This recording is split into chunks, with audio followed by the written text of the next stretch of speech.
Live? Fingers crossed? All right, it's 2:30, March 14th, the special meeting, open session, 2:30 PM. Ms. Goodson, would you lead us in the Pledge of Allegiance? Salute.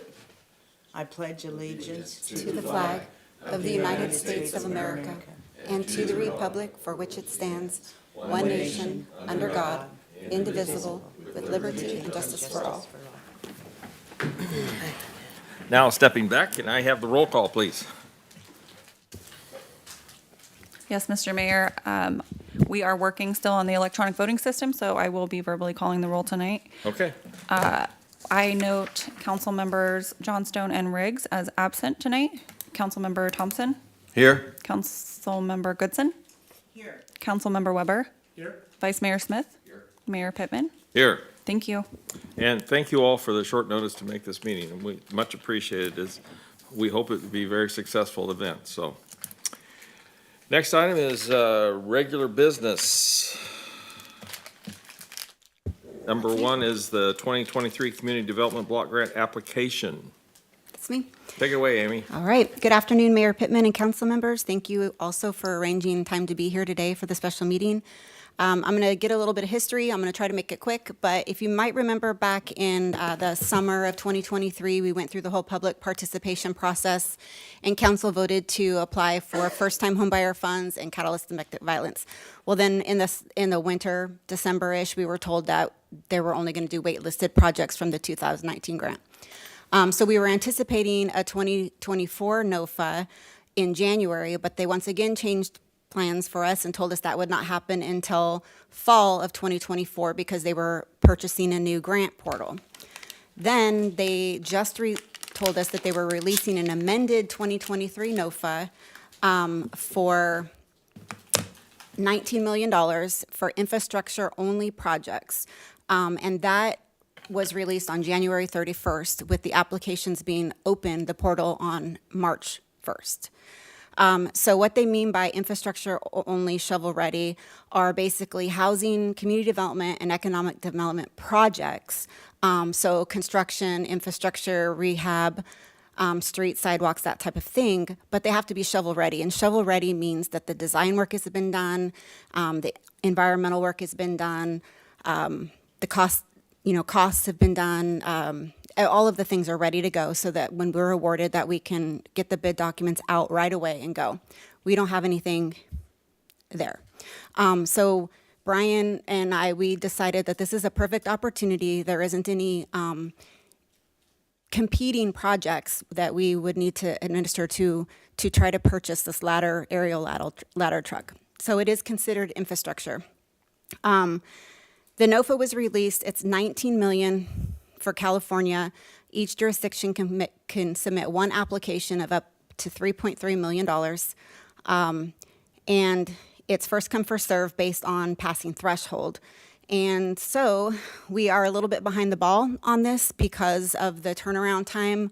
And also we were dealing with some other, we had a monitoring done in the fall, and we had some findings that were based on our finance system and that not reporting correctly. We were in the process of getting the new system, but we had to prove the new system was going to report the way that HCD wants to see it, which is obligated, unobligated balances, which is what they kept saying.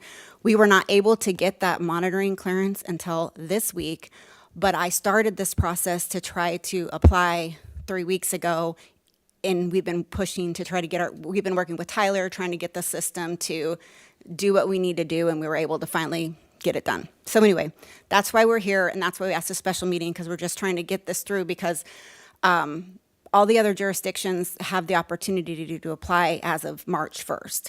So the ones that have submitted, HCD has to go through and see if they pass threshold. So anything that doesn't pass threshold gets pushed out, and so I'm hoping that by us getting in there that we'll get in line and maybe we'll be able to.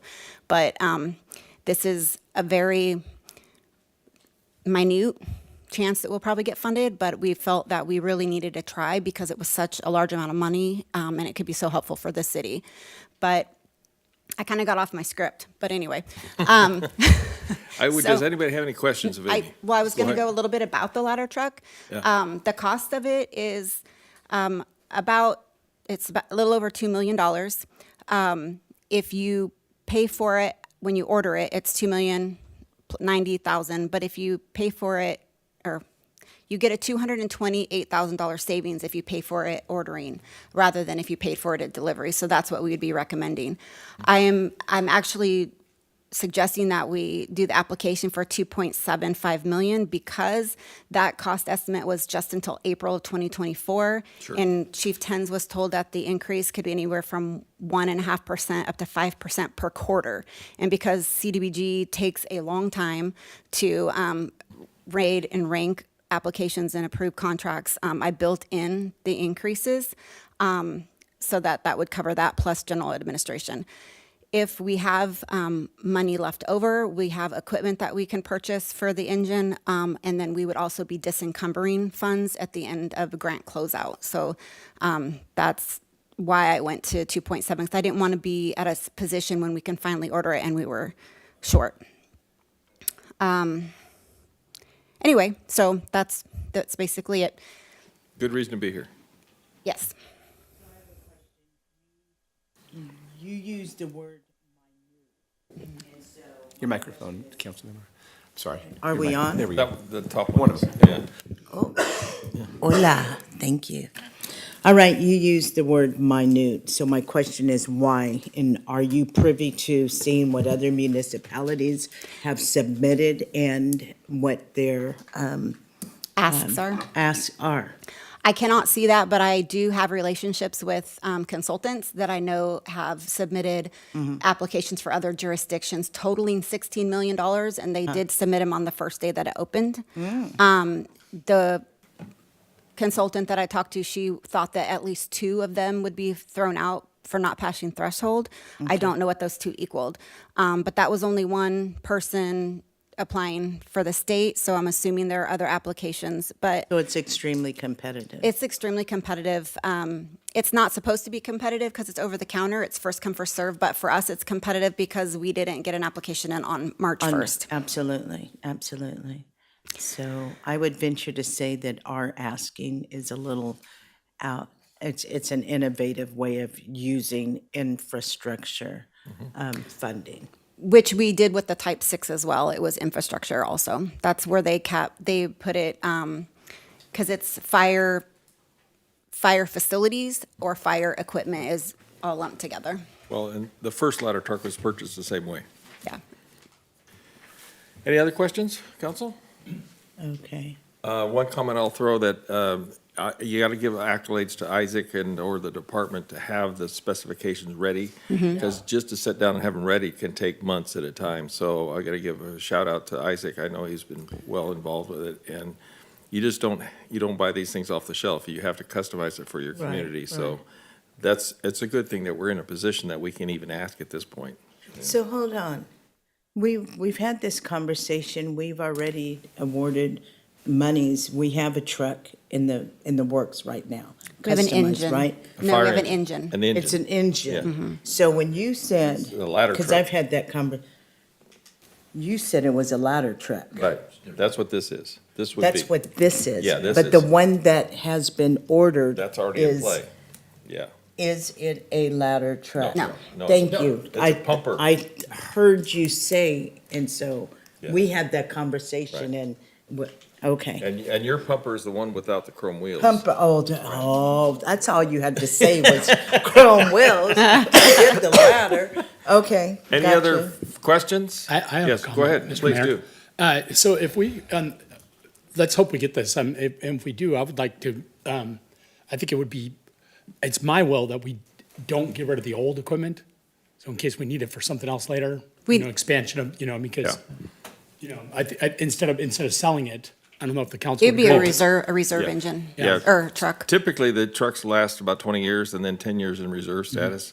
So we would keep this for 30 years. The last one we kept for 38 years until it was just too old. And I should make a mention too that there was some look at rebuilding the existing ladder truck.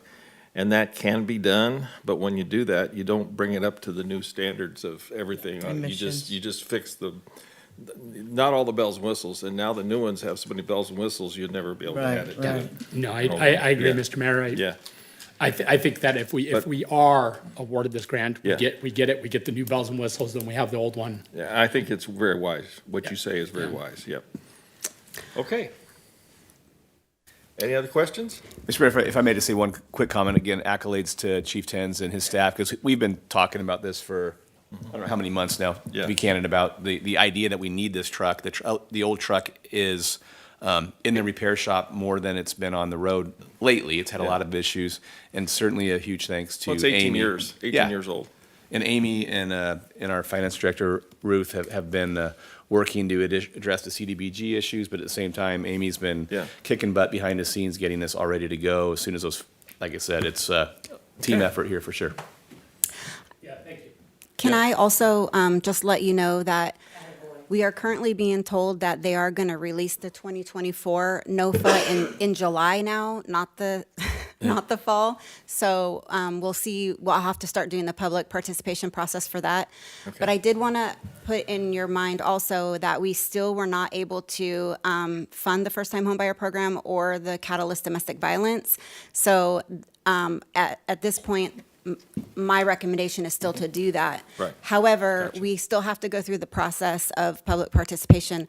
But I do think that a good idea would be that we start looking at infrastructure projects for 2025. And because I do think that since we've stepped back a little bit because we had to from public services, it might be a good opportunity to start looking at infrastructure projects, but they have to be in a position to be ready to go. And so we can't do it within like 2 months. It has to be like a year out, that we have time. Yes. So that was my part two here. You stole my thunder, but I was thinking in the future, so that when it's not a matter of if it's ever going to come around again, it will, and we need to have a project in place. Of course, I'm always going to advocate for sidewalks, curbs, et cetera, in some of our rural areas. Okay. So. Can I add on to that? Sure, please do. I would love to make that a priority for the south side in particular, along with what Janice, because I know exactly what you're saying. I thought so. It's a huge, it's a Serious huge lift, lift, but we need to do it. Yeah. Serious listening So if we to could you. set the groundwork prior, Yeah. maybe that make an Amen. agenda item, and Yeah. whatever we got to do to get that study done. It so we can also, figure keep out in mind that How the- is it shovel ready, Right. I have that information for you, but also just keep in mind that every NOFA comes out with new surprises on what's eligible and how many Right. activities can be applied for and everything. So we'll have to adjust for that. But I just wanted to put it in everyone's mind that to prioritize infrastructure if that's what we want to do. Sounds good. Sounds good. Any other questions? You Yes. mentioned something about catalyst and Yeah. So first, when it was not awarded, I remember. Yeah, we weren't able to apply. So I was Right. pre-doing all the public participation in advance because it was going to be over the counter and I wanted everything to be done so that I could hit submit when it opened up so we could be sure.